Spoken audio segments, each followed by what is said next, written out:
Vamos voltar a Brasília com o repórter Danilo Moliteno, diretamente do Congresso do PT, na capital federal, agora ao lado do presidente do partido, Edinho Silva. Boa noite, Edinho. Seja muito bem-vindo aqui no CNN Prime Time. Eu coloco ali a primeira pergunta dessa conversa aqui com você, Edinho, para o Danilo, que está acompanhando aí o Congresso durante esse final de semana. Boa noite, Caio, e a todos que acompanham o Prime Time. Presidente, muito obrigado pela entrevista. Queria começar te perguntando sobre esse sábado, esse dia em que a gente tem mais articulação, mais conversa sobre quais serão as entregas, resultados deste Congresso. O que a gente viu aqui ao longo dos dias é que o grande resultado deve ser uma atualização da estratégia do PT, de deixar de lado alguns temas mais divisivos para focar de fato no projeto de reeleição do presidente Lula. Queria saber se isso de fato significa que nesse momento o PT deve deixar tanto dos documentos quanto da disputa eleitoral de lado temas mais divisivos como possibilidade de terras raras ou uma crítica ao arcabouço fiscal. Essa é a ideia nesse momento? Focar na reeleição do presidente e deixar esses temas de lado? Boa noite, Danilo. Boa noite, Caio. Boa noite a quem nos acompanha pela CNN. Primeiro, é importante que se diga que esse Congresso ele é muito importante porque ele posiciona o Partido dos Trabalhadores. Eu penso que nós estamos vivendo um momento muito difícil da conjuntura internacional. Nós estamos vendo agora a matéria sobre a guerra no Irã, que na verdade desestabiliza todo o Oriente Médio, uma guerra que não tem o menor fundamento, uma guerra que ela é prejudicial ao mundo e acaba atingindo os interesses de todos os países e afeta principalmente os interesses dos setores mais fragilizados economicamente, porque impõe aumento nos combustíveis e, por consequência, daqui a pouco está aumentando o preço dos alimentos. Então, é uma conjuntura difícil que é importante o partido se posicionar. E também uma conjuntura importante que é preciso o Partido dos Trabalhadores ter um posicionamento. Então, o Congresso ele é importante quando ele delibera posições que balizam para a sociedade, portanto, traduzem para a sociedade aquilo que o Partido dos Trabalhadores pensa e aquilo que o Partido dos Trabalhadores defende para o Brasil nesse momento. Claro que a nossa prioridade, por mais que o Congresso ele tenha uma amplitude de temas, por isso que nós decidimos que o 8º Congresso ele se inicia agora em abril e ele só termina em abril de 26 e ele só se encerra em abril de 27, porque são diversos temas importantes para a vida do PT, né, que precisam ser debatidos, que nós vamos continuar debatendo, mas, claro, a prioridade nesse momento é o posicionamento do PT em relação à conjuntura política, à tática política, né, e também as diretrizes de um programa de governo para que depois, em diálogo com os partidos aliados, em diálogos com os setores da sociedade que estarão com o presidente Lula e, claro, em diálogo com o próprio presidente Lula, nós vamos formatar, né, um programa de governo que seja a síntese de todo esse processo e que nós possamos apresentar como o programa de governo da candidatura do presidente Lula, que é maior que o PT, né, que é maior que aquilo que o PT pensa, que é aquilo que o PT formula. Mas o que é importante, Danilo, o que é importante, Caio, é que nós deliberamos sobre questões importantes. Primeiro, que o Partido dos Trabalhadores defende uma reforma político-eleitoral no Brasil, porque durante todos os debates que nós realizamos, né, e nós estamos formulando isso desde que nós demos início, né, a proposta de realização desse Congresso, esse modelo político-eleitoral que nós temos no Brasil hoje não satisfaz nem os interesses da sociedade e tampouco é o projeto de organização política que nós defendemos. Nós queremos um outro modelo político, nós queremos combater, né, essa forma de realização política onde as emendas impositivas acabam usurpando do presidente da República os seus poderes. Portanto, quando o eleitorado elege um presidente, elege para que ele implemente um projeto para o país. Quando o Congresso executa 60 bilhões de reais do orçamento da União, nós estamos tirando da mão do presidente da República os poderes para que ele coloque em prática um programa que foi escolhido pelo povo brasileiro nas eleições. Além de nós mudarmos o funcionamento da política brasileira, nós queremos um modelo político que se aproxime mais, onde o representante esteja mais próximo do representado, onde a estrutura política esteja muito mais próxima daquilo que pensa a sociedade, do funcionamento da sociedade. Defendemos também, né, que nós temos que dar continuidade à reforma da renda. Nós temos que continuar combatendo privilégios, cobrando impostos daqueles que deveriam pagar e que não pagam, e isentando os trabalhadores e as trabalhadoras de pagamento de impostos, diminuindo a carga tributária do empreendedor, do pequeno e médio empresário, inclusive desonerando setores estratégicos da nossa indústria, para que a gente possa ter um projeto de país, um projeto soberano de país. E queremos também debater com a sociedade uma reforma do Poder Judiciário, né? Não uma reforma do Poder Judiciário como defende a família Bolsonaro, enfraquecendo o Poder Judiciário para que se enfraqueça a democracia, para que o Brasil possa se tornar um país autoritário. Não é isso que nós queremos. Nós queremos uma reforma do Poder Judiciário para que a gente aproxime ainda mais o Poder Judiciário, o Ministério Público, dos interesses da sociedade brasileira, para que possamos, portanto, fortalecer a democracia. Uma reforma do Judiciário que fortaleça a democracia brasileira. Oi, Caio.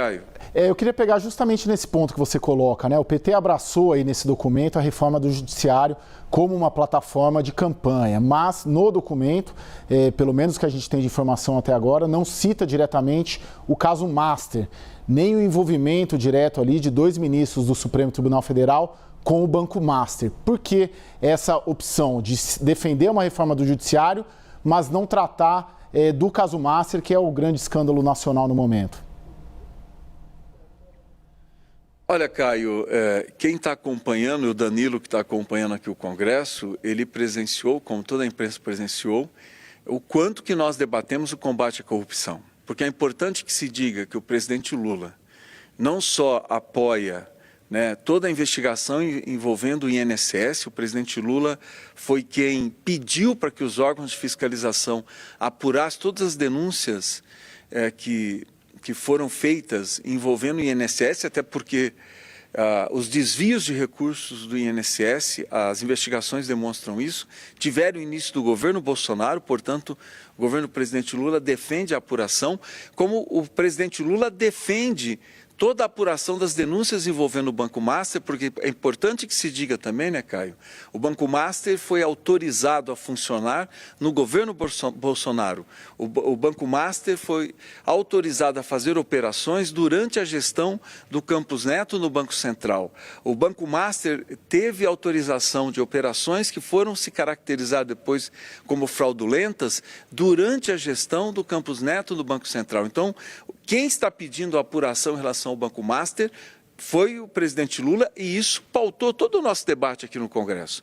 Né? Como eu disse há pouco, foi o governo do presidente Lula que levantou a sua voz contra esse modelo de execução orçamentária, né, sobre esse modelo de emendas impositivas, de pouca transparência na execução das emendas, que também deram início às denúncias de corrupção envolvendo a execução orçamentária por meio de emendas. Então, se tem um governo que tem se posicionado de forma intransigente, né, na apuração de denúncias de corrupção, é o governo do presidente Lula. O que nós entendemos é que uma reforma do Poder Judiciário, ela tem que ser maior do que as questões factuais.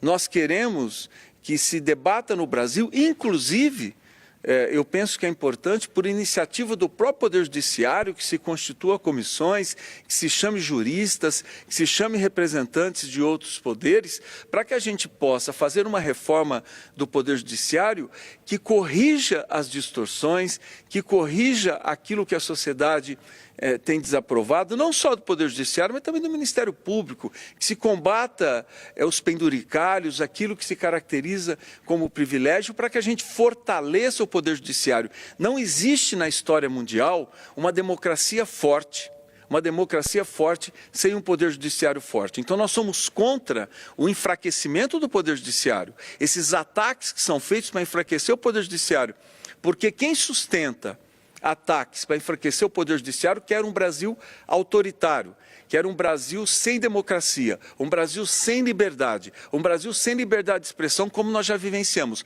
Nós não queremos isso. Nós queremos um Poder Judiciário que seja o guardião da nossa democracia, por isso que nós queremos um Poder Judiciário que seja reformado do ponto de vista propositivo, do ponto de vista afirmativo. E é isso que o Partido dos Trabalhadores tem defendido. Presidente, queria fazer mais uma pergunta por aqui. Queria aproveitar a sua posição para além de... Desculpe, Caio. Para além de presidente do PT, de coordenador-geral da campanha do presidente Lula. A gente vê uma escalada no discurso do PT, mas também no Palácio do Planalto, que recentemente proibiu os jogos preditivos contra as bets.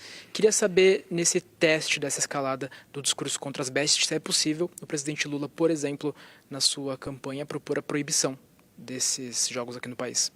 Olha, é evidente que nós não queremos que nenhum setor que hoje exista na economia seja desregulamentado.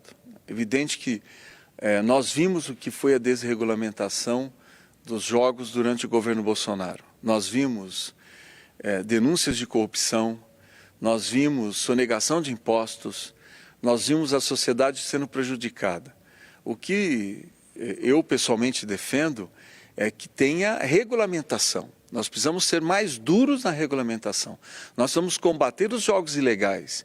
Nós vamos tirar de circulação os jogos ilegais e sermos duros na regulamentação para que a gente proteja a família, para que a gente proteja a renda familiar, para que a gente proteja o direito da família de não ter a sua renda sendo consumida muitas vezes pelos jogos, para que a gente combata a dependência dos jogos, para que a gente possa efetivamente, portanto, impedir que uma atividade que é regulamentada no mundo inteiro, né, porque os jogos são regulamentados no mundo inteiro, o Brasil também sempre teve jogos regulamentados, e o que nós precisamos é combater a ilegalidade e ter regras para que a gente proteja a família, para que a gente impeça a dependência dos jogos, para que a gente impeça a criminalidade, porque, infelizmente, né, o que nós temos presenciado, que a ilegalidade, ela muitas vezes é utilizada, né, os jogos que ainda são ilegais, para lavagem de dinheiro, né, e nós precisamos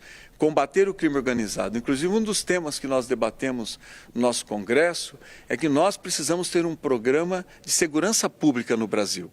Um programa de segurança pública que tenha controle dos territórios, que as famílias possam ter o direito de ir e vir, que o trabalhador tenha o direito a ter o seu eletrodoméstico na sua casa, ter o seu celular, ter o seu carrinho, que as famílias possam se organizar nas comunidades. Para isso, é necessário que se controle os territórios, é necessário que se combata o crime organizado, é necessário que nós possamos combater todas as formas de corrupção que muitas vezes são utilizadas, inclusive para corromper autoridades, para corromper policiais, para corromper a nossa juventude, os nossos adolescentes. E nós queremos impedir toda forma de organização do crime. Infelizmente, os jogos ilegais também se tornam uma forma de organização do crime. São temas importantes que o Partido dos Trabalhadores está debatendo aqui no seu Congresso, para que a gente possa apresentar ao Brasil um projeto de desenvolvimento econômico, de desenvolvimento tecnológico,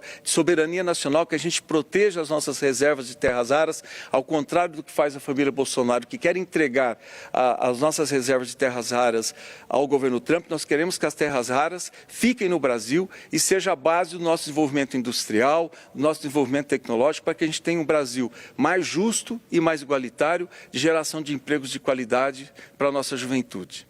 Caio? Bom, a gente conversou com o Edinho Silva. Edinho, agradeço muito a sua disponibilidade, disponibilizado o seu tempo para conversar conosco. Bom trabalho por aí no Congresso. Edinho Silva, presidente do PT. Muito obrigado, meu caro. Muito obrigado, Caio. Um grande abraço a você e também a todos que nos acompanham.